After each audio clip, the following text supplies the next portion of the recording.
राजस्थान की सियासी सत्ता से लगातार आप ये सुगबुगाहट सुन रहे होंगे कि सचिन पायलट फिर से बागी मोड में आ चुके हैं। बागी तेवर इख्तियार करें, इसके पीछे की वजह है कांग्रेस आलाकमान के फैसले बीते कुछ महीनों से। मल्लिकार्जुन खड़गे जब अध्यक्ष कुर्सी संभालते नजर आए तो सबसे ज्यादा उम्मीदें पायलट गुट में ही जगी थी कि चलिए अब कोई गांधी परिवार से अलग चेहरा आया है, हो सकता है अपने फैसलों की वजह से सबका दिल जीतता नजर आए, पायलट के समर्थन में फैसला सुनाए, पायलट की काबिलियत देखकर फैसला सुनाए। लेकिन ऐसा कुछ भी होता नजर नहीं आया, वो सपना सपना ही रह गया। राहुल गांधी, प्रियंका गांधी ने आखिर ऐसा कौन सा वादा किया था जो कहा जा रहा है कि आज के समय में सचिन पायलट को धोखा दिया गया है। दरअसल आप सभी को याद होगा 2020 में जब मानेसर होटल जाकर बैठ गए थे सचिन पायलट अपने विधायकों के साथ, तो वहां पर उतना समर्थन नहीं था सचिन पायलट को कि जितना समर्थन होना चाहिए था। एक पार्टी को तोड़कर दूसरी पार्टी में अगर जाते हैं तो उनकी सरकार बनाते नजर आए। ये बात साफ थी। गहलोत ने एक बात कही थी सचिन पायलट जब वापस आए थे कि अगर पायलट गुट वापस भी नहीं आता तब भी गहलोत अपनी सरकार बचा लेते। लेकिन अब राहुल और प्रियंका के बयानों की तरफ लेकर आपको चलते हैं जो मीडिया रिपोर्ट्स के अनुसार था। राहुल गांधी ने तब सचिन पायलट से खुले तौर पर 2 से 3 बड़ी बातें कही थी। पहली ये, गहलोत सरकार राजस्थान में गिरनी नहीं चाहिए।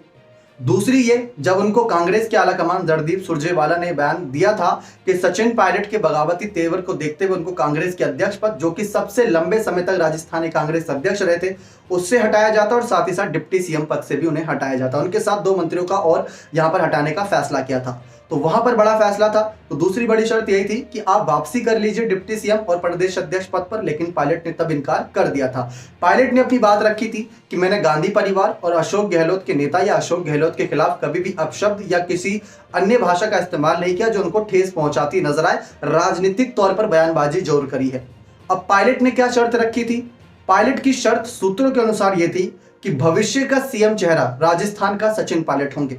वैसे तो सचिन पायलट को बड़ी बड़ी जिम्मेदारियां दी गई कि स्क्रीनिंग कमेटी, कांग्रेस की बड़ी कमेटियों में बैठक में जगह मिलेगी, लेकिन सचिन पायलट को दिल्ली नहीं जाना। सबसे बड़ी शर्त तो उनकी यही है खबरों के अनुसार। और सचिन पायलट की जो शर्त थी 2020 में कि उनको भविष्य का सीएम चेहरा घोषित किया जाएगा, वो अभी तक नहीं किया गया है।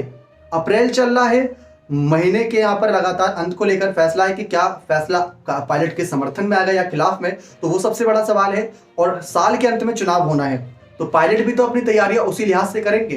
कांग्रेस के ऑफिशियल पेजेस से यहाँ पर चाहे यूट्यूब हो, चाहे फेसबुक हो या इंस्टा हो, वहां पर गहलोत को एक बार फिर से चौथी बार मुख्यमंत्री बनाने की बात कर रहे हैं। गहलोत राज्य को सपना दिखा रहे हैं कि राज्य को, राजस्थान को नंबर 1 बना देंगे। तो ये खिचड़ी क्या पक रही है? क्या पायलट के साथ धोखा हो रहा है? क्या राहुल गांधी, प्रियंका गांधी जो उनको मनाकर वापस लाए, क्या वो धोखेबाजी कर रहे हैं? क्या वो चुप्पी साध के बैठ गए? इसी वजह से पायलट अब आर पार की लड़ाई लड़ रहे हैं। इसी वजह से पायलट अनशन पर उतर रहे हैं, वो भी बिना अपनी पार्टी के चुनाव चिन्ह के। जो बैनर लगा था उस पर कोई चुनाव चिन्ह नहीं था। तो ये सबसे बड़ा सवाल है कि अगर पायलट के साथ धोखा हुआ है तो उस धोखे के जिम्मेदार कौन है?